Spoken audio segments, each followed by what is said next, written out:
Hi guys, welcome back to Loki Recaps.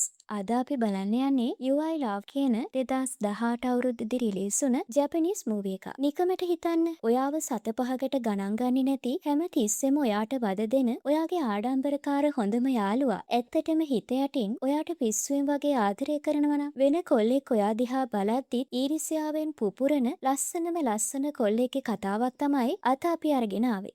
කතාව පටන් ගන්නේ පොඩි කාලේ ඉඳන්ම එකට හැදුණු වැඩුණු හොඳම යාළුවෝ 4 දෙනෙක්ගේ. ඒ තමයි රෙන්, යූ, කොයොමුයි, කේ. මේගොල්ලෝ එකම ඉස්කෝලේට යනවා විතරක් නෙවෙයි. ජීවත් වෙන්නෙත් එකම ඇපාර්ට්මන්ට් එක නිසා මේ 4 දෙනා නිතරම ඉන්නේ එකටමයි. මේ අතරින් රෙන් කියන්නේ ටිකක් ආඩම්බරකාර, හැබැයි පෙනුම නිසාම ඉස්කෝලේ ගෑනු ළමයින්ගේ ලොකු ආකර්ෂණයක් දිනාගත්ත පිරිමි ළමයි. අනිත් පැත්තෙන් යෝ කියන්නේ හරිම ලැජ්ජාශීලී, Taman ගැන කිසිම විශ්වාසයක් නැති ගෑනු ළමයි. රෙන් සැරින් සැරේට යුට ටිකක් රළු විදිහට සැලකුවත් යූ හැමතිස්සෙම ඉන්නේ රෙන්ගේ ළඟින්මයි. හැබැයි මේ කතාවේ තියෙන ලොකුම ප්ලොට් ට්විස්ට් එක තමයි මේ දෙන්නටම එකිනෙකා ගැන හිතේ ආදරයක් තිබුණත් ඒ දෙන්න මේක පිළිගන්න කොහෙත්ම කැමති නැති එක. කොහොම හරි කොයමිටයි කේටටයි මේ දෙන්න අතර තියෙන රහස හොඳටම තේරුණත් එයාලා කරන්නේ පැත්තකට වෙලා මේ දෙන්නව එකතු කරන්න පුංචි උත්සාහයන් ගන්න එක. මේ අතරතුරේදී දවසක් ඉස්කෝලේ තියෙන විද්‍යා ප්‍රදර්ශනයකට ළමයින්ට කෙමිස්ට්‍රි එක්ස්පෙරිමන්ට් එකක් කරන්න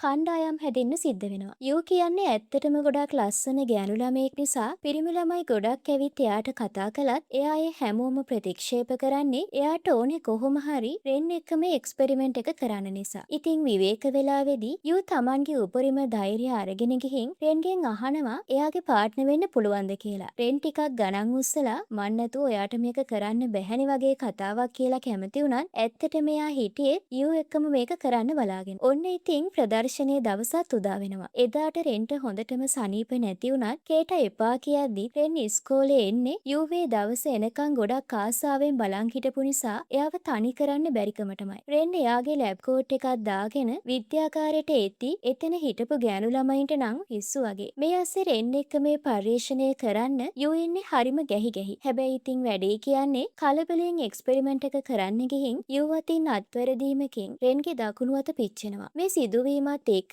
යූට දැනෙන්නේ මාරම දුකක්. එයා Tamanටම දොස් පවර ගන්න ගමන් රෑ රෙන්ව බලන්න එයාගේ කාමරයට යනවා. රෙන් කියන්නේ අනුන්ගේ අනුකම්පාව ගන්න කොහෙත්ම කැමති කෙනෙක් නෙවෙයිනේ. එයා යූට ගෙදරට යන්න කිව්වත් එයාගේ හිත යටින් එයාට ඕනි උනේ යූ එතනම ඉන්නවට. එකපාරටම රෙන් හැරිලා බලද්දි යූව පේන්නේ නැති නිසා රෙන් හොඳටම කලබල වෙලා ඇඳ යට පවා හොයලා බලනවා. හැබැයි බලද්දි යූ ගිහින් තියෙන්නේ රෙන්ගේ තුවාලෙට තියෙන බෙහෙත් එක මාරු කරලා අලුත් එකක් අරන් එන්නේ. මේ ලැජ්ජා සහගත සිදුවීමෙන් පස්සේ තමයි රෙන්ට තේරෙන්නේ මෙච්චර කල් එයා මගහැරපු ඇත. ඒ කියන්නේ එයා යූට ඇත්තටම ආදරේ කියන එක. මේ සිදුවීමෙන් සති කිහිපයකට පස්සේ කතාවේ ලොකු වෙනසක්. යූ එයාගේ පවුලේ අයත් එක්ක අලුත් ගෙදරකට පදිංචියට යනවා. එහෙදී එයාට කසූමා කියලා හරිම කඩවසම් වගේම කරුණාවන්ත පිරිමි ළමයෙක්ව මුණ ගැහෙනවා. යූ බඩු වස් කරනවා දැකලා කිසිම පැකිලීමක් නැතුව උදව්වට එන මේ කසූමා කියන්නේ වෙන කවුරුත් නෙවෙයි. යූගේ අලුත් අසල්වැසියා. මේ අතරේ යූ Tamanගෙන් ඈත් වෙනවා කියන එක දරා ගන්න බැරුව රෙන් ඉන්නේ හරිම නොසන්සුන්කමින්. යාළුවන්ගේ බලකිරීමට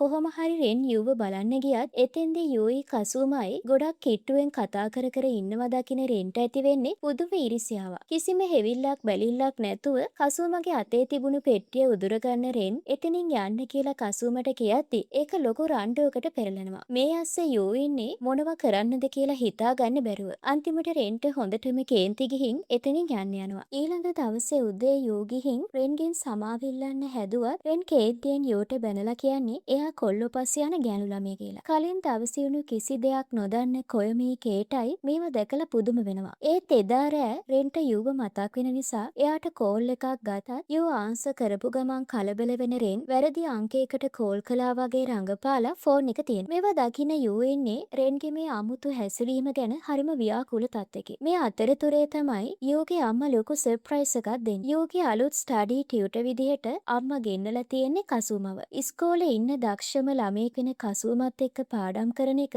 යූට දැනෙන්නේ ලොකු චකිතයක්. ඉස්කෝලේදී රෙන් දිගටම යූව මගහරිනවා. යූගේ මේ දුක දැකලා කොයමී කේටයි එයාව සනසන්න උපරිම උත්සාහ කරනවා. ඒත් එක්කම දවසක් ඉස්කෝලේ අරුණට පස්සේ කසූමා යූව ගෙදර එක්කන් යන්න මග බලාගෙන ඉන්නව දකින රෙන්ට හොඳටම කේන්ති යනවා. රෙන් කෙලින්ම ගිහින් කසූමට අනුතුරු අඟවන්නේ යූ අයිති එයාට වගේ හැඟීමකින්. හැබැයි ඉතින් කසූමත් ලේසියෙන් පස්සට යන කෙනෙක් නෙවෙයි. එයා හරිම විශ්වාසයෙන් රෙන්ගේ මූණටම කියනවා එයා අනිවාර්යයෙන්ම යුව එයාගේ කරගන්නවා වගේම රෙන්ට වඩා ගොඩක් ආදරෙන් යුව බලා ගන්නවා කියලා. ඉතින් රෙන්ට පුළුවන් වේද තමන්ගේ ආදරය යුට කියන්න? නැත්නම් කසූම යුගේ හිත දිනාගනීද? ඔයාලට මොකද හිතෙන්නේ? ඒ ගැන අපි ඉස්සරහට බලමු. එදා රෑ කොයොමි කේටයි ගිහින් රෙන්ට කියනවා යූ දැන් ඉන්නේ කසූමගේ ගෙදර පාඩම් කරන ගමන් කියලා. මේක අහපු ගමන් කොයොමි රෙන්ව තව ටිකක් ෆෝන් කරනවා. පරක්කු වෙන්න කලින් තමන්ගේ ආදරය වෙනුවෙන් සටන් කරන්න කියලා. ඉතින් මේ දේත් එක්ක එදා රෑ මාරම ටෙන්ස් එකකින් එයා මුළු රෑම ගත කරනවා. මොකද රෙනුයි කසූමයි දෙන්නම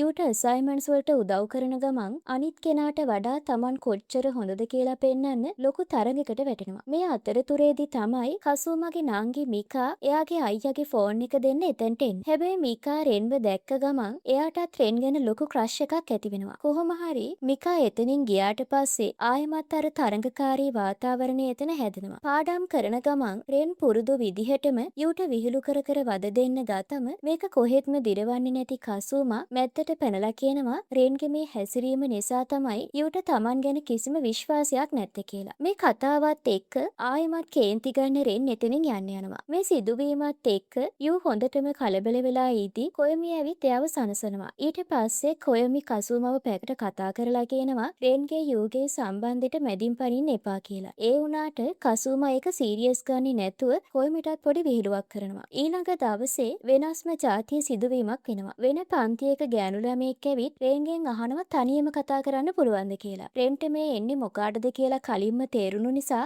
එයා ඉස්කෝලේ පිටිපස්සේ තැනකට එන්න කියලා ඒ ගෑනු ළමයාට කියනවා. ඒත් එක්කම එයා යූටත් කෝල් කරලා ඒ වෙලාවටම එතනට එන්න කියන්නේ රෙන්ගේ හිතේ ලොකු ප්ලෑන් එකක් වැඩ කරපු නිසා. යූ එතනට එද්දි අර ගෑනු ළමයා රෙන් එක කතා කරනවා දැකලා හැංගිලා අහන් ඉන්නවා. හිතපු විදිහටම අර ගෑනු ළමයා රෙන්ට එයාගේ ආදරේ කිව්වත් රෙන් එක ප්‍රතික්ෂේප කරලා කියනවා එයා දැනටමත් යූත් එක්ක යාළු වෙලා ඉන්නේ කියලා. මේක ඈත ඉඳන් අහන් හිටපු යූට නම් පුදුමත් හිතෙනවා. ටිකකින් යූ ළඟට එන රෙන් ඇත්තම කතාව කියනවා. එයා අර විදිහට කිව්වේ අනිත් ගෑනු ළමයි එයා පස්සෙන් එන එක නතර කරගන්න. ඊට පස්සේ රෙන් යෝගෙන් අහනවා සති කීපයකට එයාගේ බොරු පෙම්වතිය විදිහට අනිත් අය ඉස්සරහා රඟපාන්න පුළුවන්ද කියලා. ඉතින් යූත් ඉතින් කිසිම දෙයක් වැඩිපුර හිතන්නේ නැති අහිංසක චරිතයක් නිසා මේකට එකපාරටම කැමති වෙනවා. කොහොම හරි ඊළඟ දවසේ ඉඳන් රෙන් යූත් එක්ක හරිම රොමැන්ටික් විදිහට හැසිරෙන්න පටන් ගන්නවා. කසූමා ඉස්සරහා පවා රෙන් යෝගේ අතින් අල්ලගෙන ඇත්තම කපල් එකක් වගේ තමයි ඉන්නේ. මේ විදිහට එයාලා නිතරම එළියට යන්න වගේම ගොඩක් වෙලා එකට ගත කරන්නත් පටන් ගන්නවා. හැබැයි ඉතින් හැමදේම හොඳින් සිද්ධ වෙන්නේ නැහැ. දවසක් රෙන් යෝගෙන් එකට නිදා ගන්න හාදී යූට ලොකු බයක් වගේම චකිතයක් දැනෙනවා. රෙන්ගේ මේ එකපාරටම ආපු වෙනස නිසා යූ හිතනවා රෙන් එයාව පාවිච්චි කරන්න හදනවද දන්නේ නැහැ කියලා. යූගේ මේ ප්‍රතිචාරය දැකලා රෙන්ටත් ලොකු කලකිරීමක් වගේම කේන්තියක් එනවා. මේ අතරේ එදා රෑ කසූම අලුත් ප්ලෑන් එකක් ගහනවා. එයා යූටයි කොයමිටයි කතා කරනවා ගිම්හාන නිවාඩුවට එයාගේ සීයාගේ ගෙදර යන්න. කොයමි මේකට කැමති වෙන්නේ රෙනුයි කේටයි දෙන්නත් එනවනම් විතරක් නිසා අන්තිමට මේ හැමෝම එකතු වෙලා ගමන පිටත් වෙනවා. හැබැයි බස් එකේ යන ගමන් නම් රෙනුයි යූයි කතා කරන්නවත් මූණ බලන්නවත් නැතුව ඉන්න නිසා අනිත් අයටත් මේක ලොකු ප්‍රශ්නයක්. කොහොම හරි ගමට ගියාට පස්සේ යූට එකපාරටම ලොකු දෙයක් මතක්. මේකේ ආ රෙන් එක්ක ගත කරපු පොඩි කාලෙට සම්බන්ධ තැන. ඒ කාලේ රෙන් යාට ගොඩක් වටිනාකමක් තිබුණු නිදානයක් මේ කැලේ හැංගුවා කියන එක යූට මතක්. ඉතින් රෙන් එක්ක තියෙන ප්‍රශ්න විසඳගෙන තමන්ගේ ආතරේ ඔප්පු කරන්න හිතාගෙන අනිත් අය කෑම කන වෙලාවේ යූ තනියම කැලේට යනවා අර නිදානේ හොයන්න. මුලින් කාටවත් මේක තේරුනේ නැති වුණත් කලුවර වැටිගෙන එද්දි යූ ආවේ නැති නිසා හැමෝම කලබල වෙනවා. කොයම ඉක්මනටම රෙන්ට කෝල් කරලා මේ ගැන කියනවා. හැබැයි ඒ වෙලාවේ රෙන් ඉන්නේ මිකත් එක්ක කැලේ වෙන පැත්තක. රෙන් මුලින් ගණන් ගන්නේ නැති විදිහට රඟපාලා මිකත් එක්ක ඉස්සරහට ඇවිදගෙන ගියත් එයාට යූ ගැන දැනෙන්නේ මාරම බයක් වගේම නොසන්සුන්. රෙන්ගේ මේ කලබල ගතිය දැකලා මිකා හදන්නේ රෙන්ගේ අවධානය වෙනස් කරලා එයාට තවත් කිට්ටු වෙන්න. රෙන් එකපාරටම මිකාව එයාගේ ළඟට ඇදලා ගනිද්දි එතන කලබල ගතියක් ඇති වෙනවා. හරියට නිකන්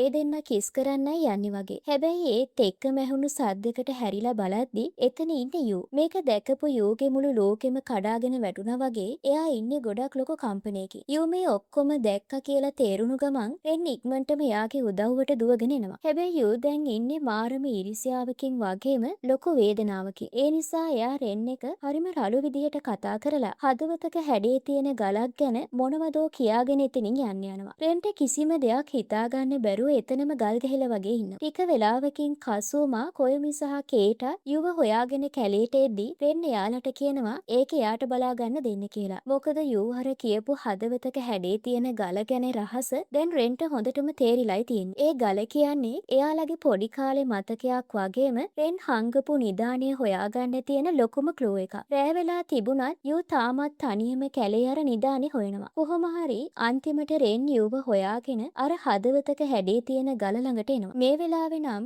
රෙන් ඉන්නේ ගොඩක් වෙනස්ම හැඟීමකින්. එයා යූට කියනවා එයාලගේ පරණ මතකයන් එයාට අමතකුණු එක ගැන එයා ඇත්තටම පසුතැවෙනවා කියලා. එහෙම කියලා රෙන් පොඩි ලී කෑල්ලක් අරගෙන අර ගල වටේ අවුරුදු ගානකට කලින් එයා හංගපු දේ හොයන්න හාරන්න පටන් ගන්නවා. කොච්චර හැරුවත් ඒක හොයාගන්න බැරි වෙද්දි යූත් එයාගේ උදව්වට එනවා. ටික වෙලාවකින් යූට පුළුවන් වෙනවා ඒ හැංගුව පෙට්ටිය හොයාගන්න. ඒක ඇරලා බලද්දි ඒක ඇතුලේ තියෙන්නේ පොඩි තාරා රූපයක්. බැලූ බැල්මට ඒක පොඩි දෙයක් වුණත් රෙන්ට ඒක මුළු ලෝකෙම වගේ වටිනවා. මොකද තාරාව කියන්නේ යූගේ කැමැතිම සතා. ඉතින් රෙන් ඒක මෙච්චර කල් පරිස්සම් කළේ යූ කියන්නේ එයාට කොච්චර වටින කෙනෙක්ද කියන එක පෙන්වන්න. ඇත්තට මේ නිදානේ කියන්නේ අර රූපෙ නෙමෙයි. ඒක යූගේ ආදරේමයි. රෙන් ඒ තාරා රූප යූට දෙන ගමන් කියනවා එයාගේ ජීවිතේ වටිනාකම තියෙන්නේ යූ ගාව කියලා. ඒත් එක්කම අහස ලස්සන උල්කාපාත වර්ෂාව පටන් අරන් ඒ මොහොත තවත් ලස්සන කරනවා. ඒ නිහඬ හැඟීම්බර මොහොතේදී රෙන්ට එයාගේ ඇත්තම ආදරය යූට කියනවා. යූත් ඒකට ආදරයෙන්ම එකඟ වෙනවා. එයාලගේ පළවෙනි හාදුවත් එක්කම මේ දෙන්න ඇත්තම කපල් එකක් බවට පත් වෙනවා. මේ දේවල් ඈත ඉඳන් බලාගෙන ඉන්න මිකාට එයාගේ දුක හංගගන්න බැරි වෙද්දි කේට ඇවිත් එයාව සනසන. අනිත් පැත්තෙන් කසූමයි කොයමී අතරෙත් ලොකු කිට්ටුකමක් ඇති වෙනවා. ඉතින් ඒ විදිහට එක ආදර කතාවක් ලස්සනට පටන් ගනිද්දි තවත් ආදර කතාවල මූලාරම්භය එතනම හැදෙනවා. ඉතින් යාළුවනේ කතාව කොහොමද? ඔයාලටත් මේ වගේ Tamanගේ හොඳම යාළුවා ගැන ආදරයක් දැනෙලා තියෙනවද? නැත්නම් රෙන් වගේ ආඩම්බරකාර කොල්ලෙක්ට ඔයාලත් කැමතිද? ඔයාලගේ අදහස් පහලින් කමෙන්ට් කරන්න. මේ වගේ තවත් ලස්සන කතා දිගටම බලන්න අපේ channel එක subscribe කරලා bell icon එක click කරලා තියාගන්න. ඒ වගේම ඔයාගේ අනිත් යාළුවන්ටත් බලන්න මේ වීඩියෝ එක share කරන්නත් අමතක කරන්න එපා. එහෙනම් මේ වගේම තවත් ලස්සන කතාවකින් අපි ඉක්මනටම හමු වෙමු.